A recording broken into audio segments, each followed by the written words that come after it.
Okay, we're back. Welcome to another show here on Friday. We finally got a guest. It's been a while. And we got Donovan Adkisson, which is his own media network, podcasting, broadcasting, and business related to web hosting, networking, security, new media, and all kinds of stuff. So how you doing there, Donovan? I'm doing quite well. Thank you for having me. And we actually met on the IAIB, which is International Association of Internet Broadcasters, which I love the website because it kind of gives us a place to go and, you know, do trade secrets and whatever else. Of course, it's run by Andrew Zarian. Hopefully I said his name right. Yeah, I think it's Zarian, but Zarian. You know, who knows? I know. I'm going to totally screw it up. Now... And of course, you actually made a post. You know, I'm available for guests, and of course, there were some other people wanting to perhaps be guests on whoever's show, and I thought it was a good idea. And of course, I've had other broadcasters on as well, get their view on things, and it's great for the audience too. Now,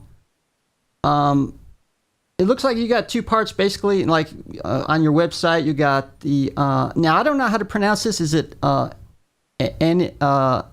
Anero. It's actually my daughter's name, which is Oriana, spelled backwards. So, yeah. And of course, now you're also have your own business. Is it? I guess you could say like you're a computer consultant because you do kind of a wide range of things for your clients. Yeah, my background is in computer technology. I probably over 25 years thereabouts. I worked for a company for 7 years back in the 90s where we went around and installed networks. I built custom-made computers, installed key systems, installed alarm systems in residential homes, in businesses, even got into the cellular telephone market back when, yes, a mobile phone was in a bag, and most of the time we installed them in cars, where I actually had to drill into the roof of the car or the trunk and install an antenna because there was no such thing as these little devices in our hands. And so, yeah, that's my background. And I got into the cable broadband back in 1999 when the city of Tifton decided that they were going to build their own system because the incumbent provider wasn't bringing in broadband fast enough. So they built their own system. I came on board as the network manager, which my responsibility was to implement and manage the actual broadband section. And in 2004, I became the general manager. And then the division was actually sold to a local independent telephone company in 2009. And then I left in July of this year.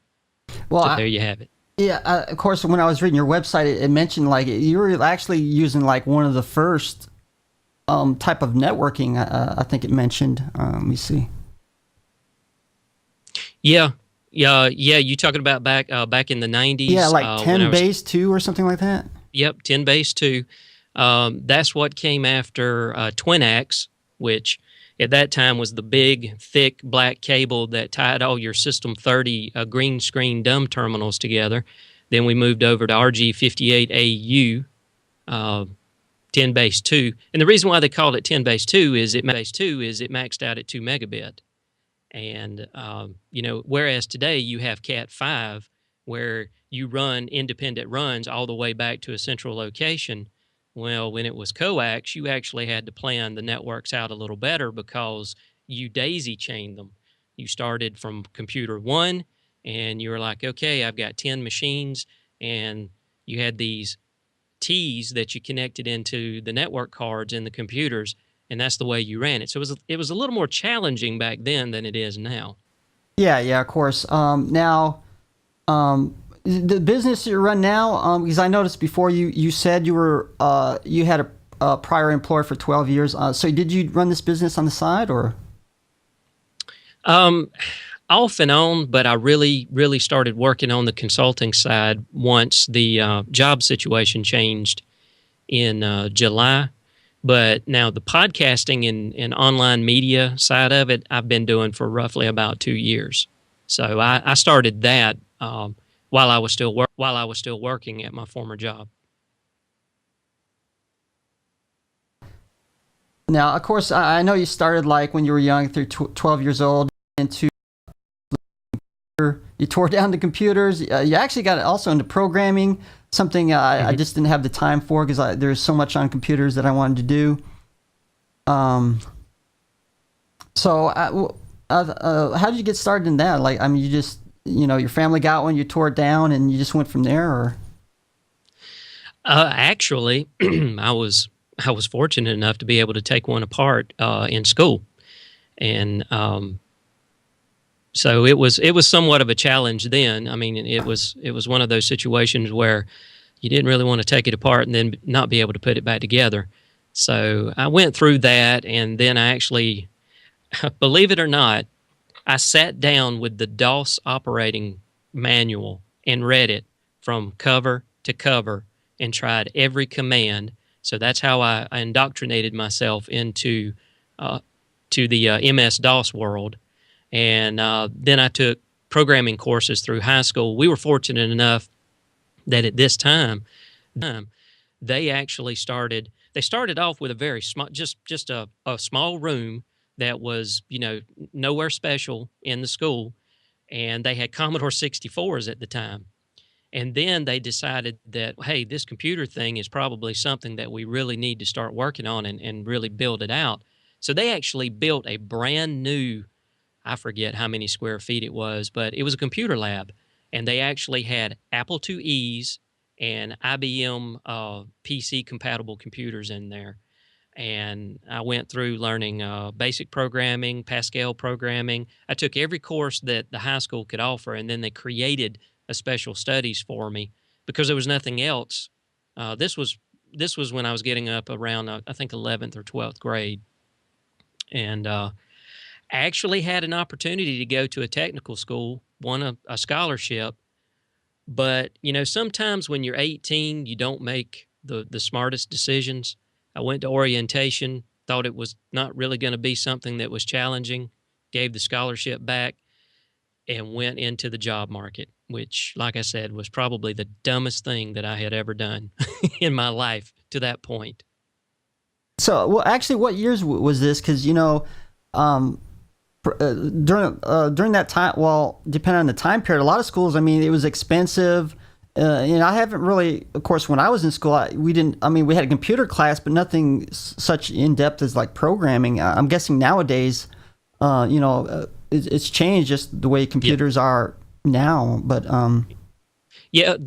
during high school, I graduated in 1988, so that gives you an idea of. I think the computer lab was built around 86, 87.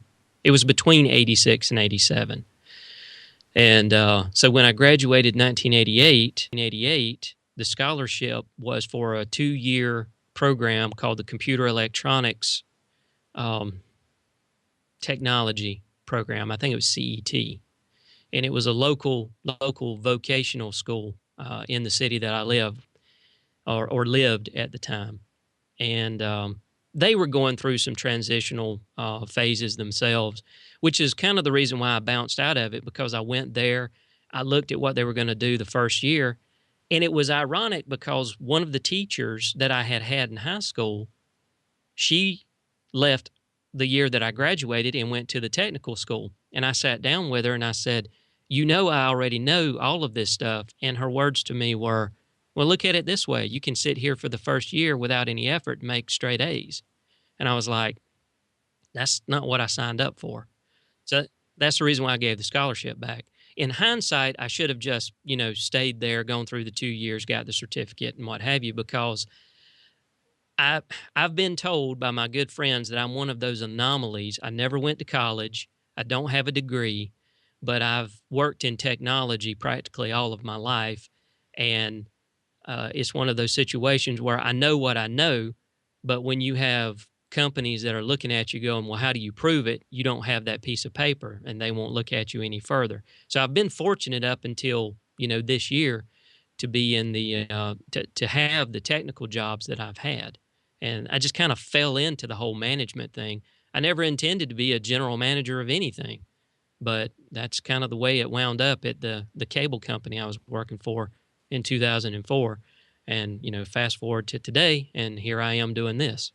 Okay, let me. Of course, you said you started podcasting, I guess, about 2 years ago, right? Yeah, about. And I actually checked on your website, and you got you're doing up to nine different podcasts. Well, some of them are no longer produced. We do. Let's see, right off the top of my head, I think about 5, and 3 of them are our actual video podcast, and the other ones are just kind of hit and miss audio podcast whenever I feel like doing it, or there's something I want to say. Okay, so how do you do these podcasts now? I know you got like an audio version, and you also do you stream it live, or you just record the disc and then just directly upload to YouTube or some of the other sites? About 90% of the shows that we do, 100% of the video shows that we do, we stream live, and I use Wirecast on Windows, and I record that way. I also stream all the shows while we're doing them in an audio format. I use a program on the Mac called Nicecast. So, and what I do is I constantly stream audio 24/7. So you can actually go to Anero.tv, and over in the top right, there's a little widget that if you click it, you'll be listening to the live audio stream where as I produce shows, I take the audio versions of them and I put them in a playlist, and they're constantly playing 24/7. But I record, I do the videos live, I edit them, then I put them up on YouTube, and I usually have an MP3 version as well as the video version for all the video shows that I do, and they're in iTunes, and they're up on the website. Primary website is Anero.tv. Some of the shows like South Geek, it has its own website, and but the majority of the shows I do, The Devil's Lair, The Great Big Sports Show, and The Ben on Beer. Those are the 3 primary video podcasts that we do. South Geek is pretty much audio now, even though we did try to do a video for a while, but we decided just to stay with audio. And the other ones are, like I said, just hit and miss, where I decide I do one called mypodcastingexperience.com, where I do it about once a month, where I talk about, give advice on podcasting, little tips and tricks and things like that. And just like I told you during the pre-show, we do have a video clip of Donovan on his Ben on Beer show. So we're going to see that now. It's about a minute, so we're going to show that now. Hello and welcome to the Ben on Beer show for Friday, September 28th, 2012. This is a show about beer, brewing, the people, and the business. I'm your host, Ben Rayberg, and with me is... Donovan Adkisson with Anero Media. All right.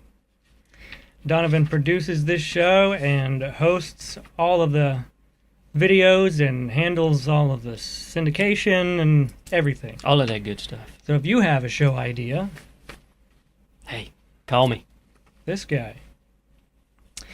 What was the last beer you had? What we drank last week, or week before. That was... I'm gonna have to start pop quiz. Yeah, I'm gonna have to start looking at the show notes. It was from this company. It was Victory Brewing Company's Hop Devil. That's right, the Devil. And we're back. I had to turn off the audio. We're gonna get a bad feedback loop if I didn't do that. Actually, I like beer. Well, I'm kind of a wine connoisseur, so you guys in that episode, you talk about like microbrewery and like stuff like that, or just... Yeah, Ben is a he's really into it. Matter of fact, he used to be into it. Then he took some time off, and now he's back doing it. And I think the not today's show that we did, but the last show we did, we actually drank on the show his pumpkin ale that he had actually brewed. Uh, I think he started kind of the tail end of October, and it came about sometime about mid-November. So yeah, we talk about various. We try to do some educational bits. I mean, like I say, Ben is really the one that knows more about home brewing than I do. I like beer, but I'm one of those guys, or I have been one of those guys that he likes to pick at, that drinks the watered down Americanized beer, and but he's really changed my taste once we started doing the show, and some of the beers that he's been bringing on the show. It's like today we drank one called Coca Mole, and it's unique. It's called a chili beer, and it's actually got a little bit of a burn, a little bit of a bite after you've started drinking it a little bit, and it's 9% alcohol by volume, so it'll kick you in the tail quickly. But yeah, that's really the focus of that show, and he has actually reached out to some of the breweries, and if you want to be the brewery of the month, then we'll spotlight that brewery, and hopefully they'll send us some swag, maybe even some beer. And we've had one do it. Victory Brewing has been the best one so far to actually send us some shirts and some stuff like that. So it's a real fun show. We do it about every 2 weeks. Actually, it's kind of interesting in itself, the science of brewing, and I do have my particular beers. Of course, when I was in Japan for 2 years, the Sahi and Kirin, I think those are the two versions, which are a little bit stronger than the American version. Let me go ahead and, because I want to cover this. This is something that I'm really interested in myself, and because I've always wanted to write a book. And you actually written 2 ebooks, and the first one you did was Year One, which is your trials with which is podcasting, and another one is a fictional novel, Wading Through Hell. That's the other one. Can you tell me about? Yeah, the first one was called Podcasting Year One, and that was detailing my trials and tribulations, if you will, of becoming a podcaster for the very first time, not having a freaking clue what it was I was doing, reaching out, doing research, finding people like Cliff Ravenscraft, better known as the Podcast Answer Man. And I just go through in detail, the very first equipment that I used, the software that I used, my upgrade path, the mistakes I made, and things like that. And I just wanted to try to throw that out there so that if anybody was starting in this, that they could. It's by no means a definitive guide. It's because there's more than there's more than one way to do what we do. Your setup is completely different than my setup, and then somebody else's setup. It really depends on what you want to do. And I was interviewed about the book. Dave Jackson, I think, is his name. Matter of fact, I think he's on the IAIB forums, and he said that the one thing that he noticed about the book was it really got into live streaming, which was something that I did, and I really touch on that, like what we're doing here. And so yeah, I put that together, and then I went on to write. You got to understand that books were the impetus for putting them together and putting them out there was the fact that the job situation had changed in July. So I had a lot of pent up anger and aggression. So that really comes out in the 50 and Furious Wading Through Hell book. That's what I was wondering myself. That was the motivation. Yeah, it's a fictional book, but I will say this, that the catalyst for writing it was based on what happened to me in July. So I'll leave it at that. Anybody that wants to buy a copy of it, by all means, please do. You'll read through it, and then you can sit back and go, "Holy crap!" Yeah. Wow, you must really get descriptive in the book about it. You're starting to get me interested in it now. So, now, like I said, I'm interested in the process of the ebook because I'm attempting to do one myself. I finally started it. I mean, just barely to get the basic concept. Now, how did you develop it? I mean, what software did you use? I'm using iBook Authors. I didn't know if you're getting yours through the iTunes store with iBook, or you're going through Amazon. So, what software and other stuff did you do to do this? Yeah, I decided to go. I decided to go through Amazon, and not knocking the iBook store from Apple by any means, but the reason why I decided to go through Amazon, two reasons really. Number one, Amazon eBooks can be pretty much read on any device, even if it's not a Kindle. You can read them on an iPad, an iPhone, the computer, because you have the applications. So if you want to get the best bang for the buck and be out on the largest distribution of devices, then going through the Amazon KDP program is really the best way to do it. The second reason is it's not very easy to format a book for iBooks. And if you use their authoring program, then Apple will hold you 100% to an exclusivity clause, so that you cannot publish that book on any other platform, and I did not like that. Now, to turn around and to clarify something about Amazon, you can publish via Amazon, and they won't have exclusive rights to it. But if you join a program called KDP Select, then they have exclusive rights to it for a 90-day period at a time. But they give you some free promotion and some other stuff that kind of outweighs the fact that they get exclusive rights to the book for 90 days. So let me answer the question the best way as far as putting it on Amazon. There is no special software that you have to have. Write the thing in Word, and you get it. You write it the way you want it. You proofread it. You edit it. That's number one. That's key right there.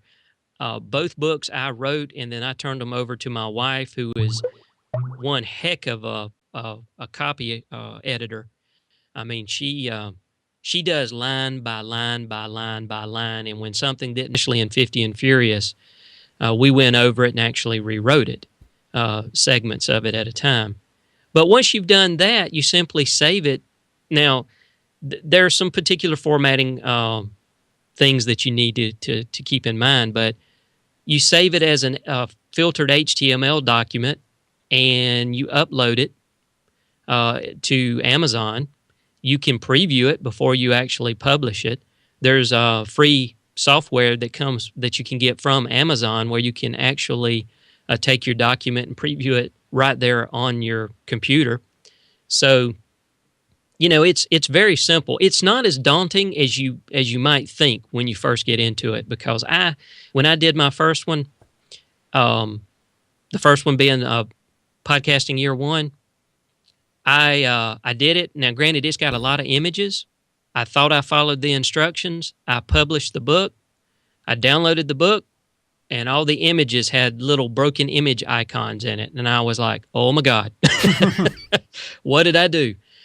And there was one little thing that was not in the how-to on Amazon that I found on a website on if you had images, exactly what you had to do as far as taking the folder in the document and putting it into a zip file so that it would format and publish properly.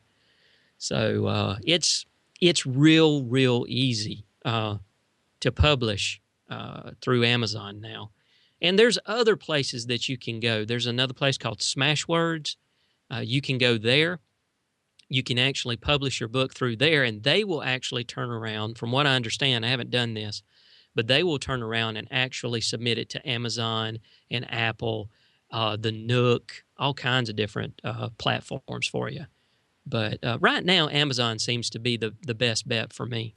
Well, actually, I agree with you. You can, the Amazon platform, you can, basically, read it on any device. Now, the reason I kind of went with iBook Author is because I want to integrate.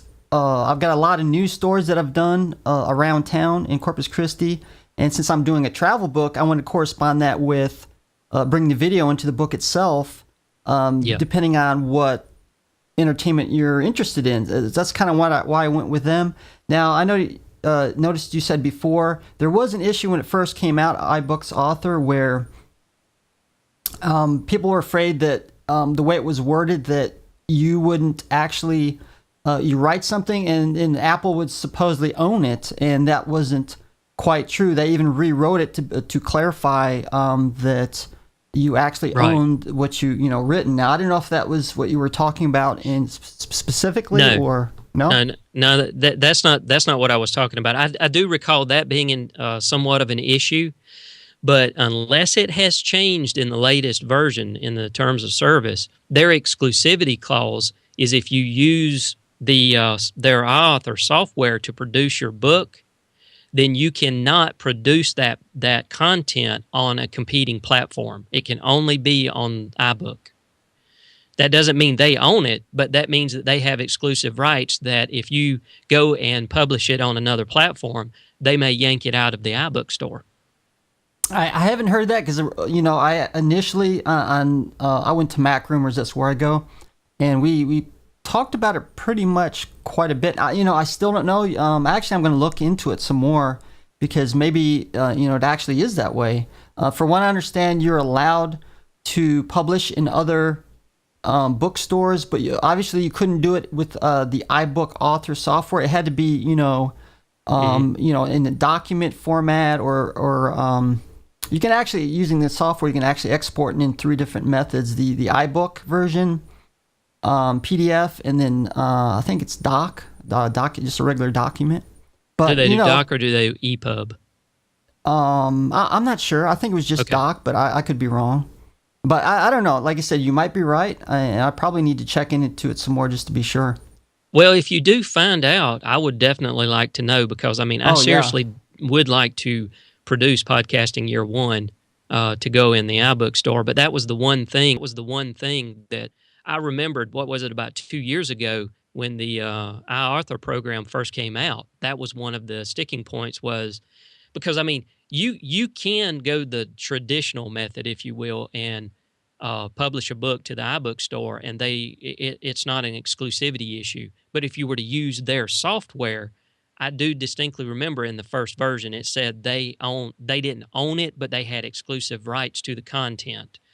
And but if that's changed, which I hope it has, I'd definitely like to know. Actually, it got me worried now. I might have to check into that. So thank you for coming on today's show. It was great. Learned a lot. Especially with what you just told me about the iBook book author software. Maybe I'm wrong. I don't know. I definitely do need to look into it. Could you tell me where we can find you on the web, like your websites, Twitter, and all that?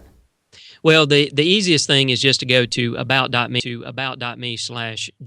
Adkisson, and of course that's GD Adkisson, and I've got all of my sites there because I've got at least 5, 6, or 7 different websites, and because along with podcasting, I'm also writing blog articles and just trying to drive traffic to those. So just go to about.me/GD Adkisson, and I've got everything there. So you got a blog up there too? I must have missed that part. Yeah, well, it's DonovanAdkisson.com is a blog. I've got FiredIntoFreedom.com is a blog. SouthGeek.me is a blog, as well as podcasting, TiftonTalks.com, and Anero.tv is really the hub of the video podcast. So that's the reason why I said it's just easier to go to about.me/GD Adkisson. So they're all kind of collected there, links at the bottom. And it's got my YouTube channels and all that too.